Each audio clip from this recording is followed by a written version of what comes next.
What's up, everyone? Welcome to another video. So today's adventure brings me back to the Washington coast. I am at Grayland Beach State Park. Now, although there isn't much hiking to do in the general vicinity, we do have a really nice beach, and just a few miles north of here in Westport, there is a lighthouse, Grays Harbor Lighthouse, which is the tallest lighthouse in Washington. So I do have my drone with me, and there is a few short trails from the campground that I'm going to be staying at the next couple nights that lead out to the beach. So I'm going to get some drone shots of that first, and then I'm going to hop in my car, head up north to the lighthouse, and then get shots of that with the surrounding forests and the coast as well. So this video is mainly just going to be some drone footage, and I hope you guys enjoy it. So let's get going.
right, guys, there you have it. The beach at Grayland Beach State Park.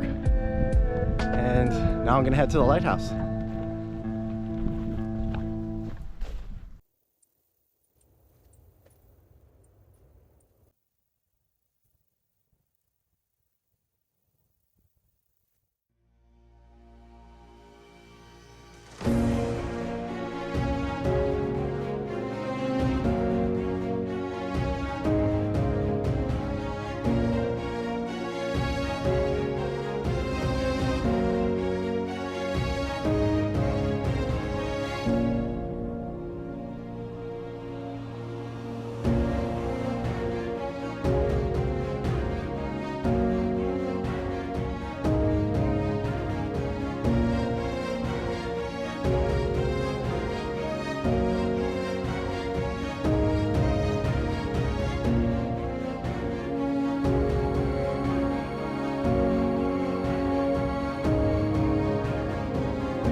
All right, guys, I hope you enjoyed the footage of the lighthouse, the beach, and the surrounding forest. Now I'm going to be stopping by a couple viewpoints along the highway. Now it is windy out, so I'm not sure how long I'm going to be able to fly the drone, but I'm going to try and fly it as long as I can. So enjoy the footage of the Washington coast.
All right, guys, just got back to my campsite here at Grayland Beach State Park. I know there wasn't much hiking done in this video, but I hope you enjoyed the drone footage of the beach, the lighthouse, the coast, and the surrounding forest. If you enjoyed the Washington coast, give the video a thumbs up. If you haven't done so yet, subscribe to the channel. Continue to adventure with me in the beautiful Pacific Northwest. So till next time, take care.